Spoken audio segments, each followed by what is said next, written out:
Alright, so TradingView fucking cut me off because this video was too long. So this is probably just gonna be the part 3 of quarterly theory.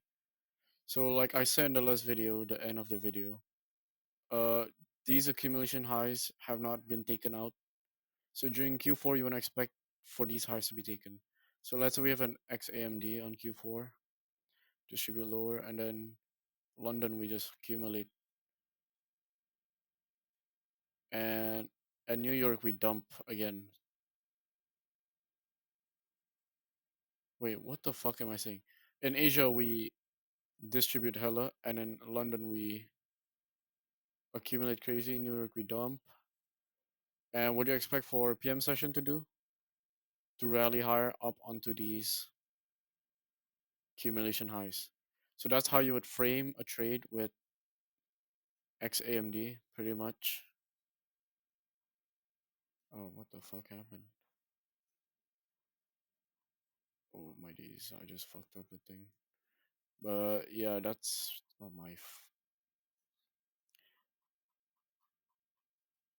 That's pretty much how I can combine these two cycles, the weekly and the daily cycle, to do this. And since quarterly theory is fractal, time is fractal, you can use this on any time frame. You can use the monthly time frame, even the yearly. I mean, you can use the monthly cycle, even the yearly cycle, and you can align all those fucking quarters. See, in one quarter there's 4 quarters, and in each of those quarters there's always 4 more quarters. And like I said here, in every cycle, there will always be a market profile of either AMDX. So there's definitely a small AMDX here, small AMDX here, small AMDX here, or XAMD pretty much.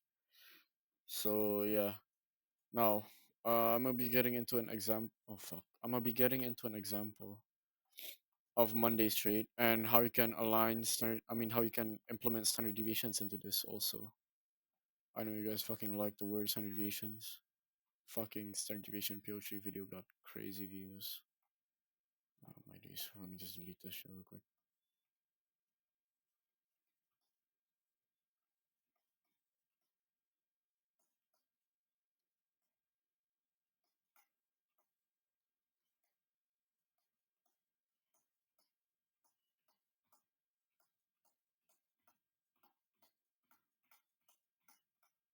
That's fucking annoying as hell, bro. Okay. Yesterday was a Monday, right?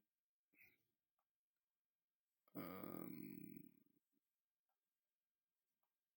yeah, this is gonna be a pretty shit example, but I think you guys can understand this. It's not really a good example, but let's go with a daily cycle here.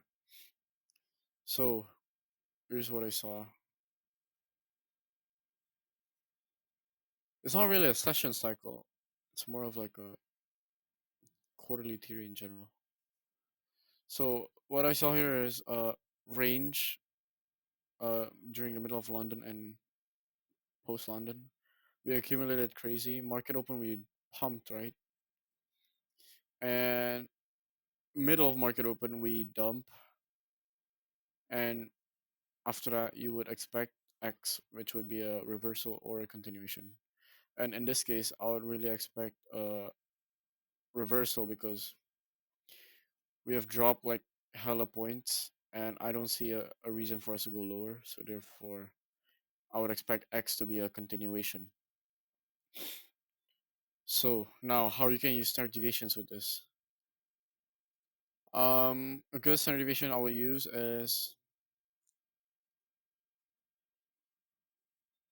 like the manipulation leg that broke through the accumulation range, which would be this.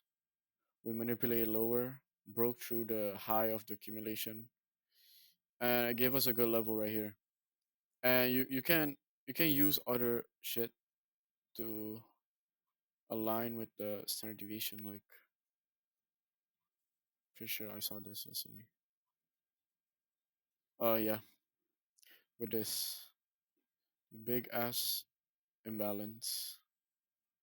You can take the CE of that. And what you can do to make a higher probability is look for more PD arrays near that CE. You can see this. rejection block first of all. See that rejection block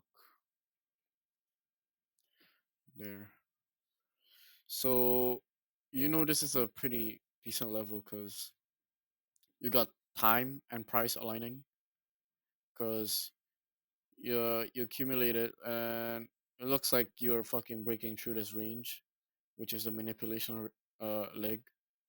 So what you want to do is catch the top of the this manipulation leg, so you can trade the whole reversal, catching out these accumulation lows. So these levels could be your turning point of the manipulation leg. So you can draw out your standard deviations right there. And like I said in one of my videos, I actually forgot which one. It was probably a trade recap. Um,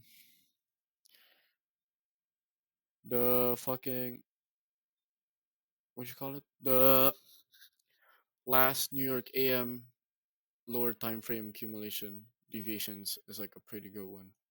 Like the 1 minute and 3 minute. This one's not really that good. I think 1 minute was more accurate. So you can use these two. You can use uh London high and low, Asia high and low, or one of my favorite standard deviations is the last London leg. So you can draw the last final London deviation. If like I usually draw it on the 15 minute, and if I can't see a really clear manipulation leg, I go down to the 5 minute. And you see the last manipulation was this one, but since we were expecting higher, you can draw like this also. Boom, right there. So we can see here levels on here were stacked with deviations, but this -4 lines up almost with the what do you call it? The 3 minute rejection. I mean, 3 minute rejection block that I showed you guys. So you definitely want to be looking for trades when we entered this zone, pretty much. That's when you want to be looking for trades. How you want to be looking for trades? You can either entry trigger or just limit some level based on a level you found, basically. So you could have limited the CE of the rejection block, the 3 minute rejection block. You can limit the CE, have a 10 point stop, 5 point stop, whatever. And then you could have traded all the way to here or all the way to midnight open, basically. And hold on, let me remove this shit. How you can entry trigger? You can either use rejection blocks or CISDs. Right here, we got a good rejection block off of the 3 minute CE. There's a good reaction. You could have entered on that, or you can enter off the OTE of the rejection block. I didn't teach OTEs on my YouTube, but I taught it on my Discord. Boom. We edged the 7-9, but we hit the 7-5.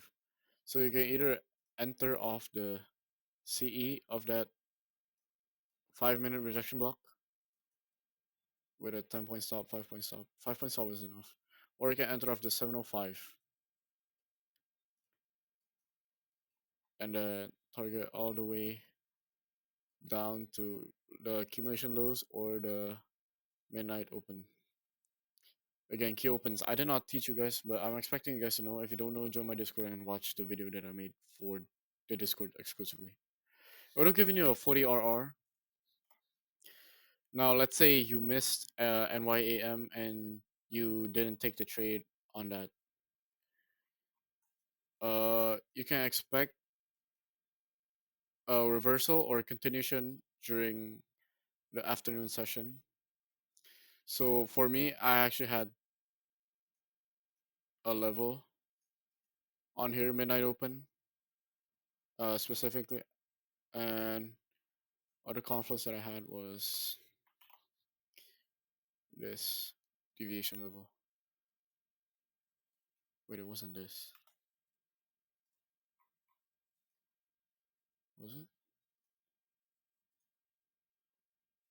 Yeah, it was, I think. Yeah, -2618. This is not a common deviation. This is pizza's deviation, but I don't really teach anyone about this. But if you guys want me to teach it, let's just use regular deviations. It doesn't really look, I mean, it doesn't really work as good. But yeah, you could have used this London deviation, the -3 ticked that. This is final London deviation, by the way. We had that to the tick pretty much, and we were trading below midnight open too. So that would have been a confluence for me. Again, you can either limit -3s or midnight open. You couldn't have gotten away with a 10-point stop, I think, with midnight open. Yeah, but you could have with this if you limited the -3.5s, or you can go for entry triggers like this, and then yeah, just limit the CE, have a 10-point stop, and then what you want to do, you can either target like the a higher time frame PDA like an order block or a like usually the accumulation lows act as order blocks like right here. It's an order block right here or a breaker block. I mean, you could have targeted that 15 points. I mean 50 points. Wait, 70 points. What am I on? 70 points, 7 RR. That would have been a decent trade. Could have went for this huge ass imbalance right there, which was unmitigated, which would have gave you 90 points. So yeah, that's pretty much it.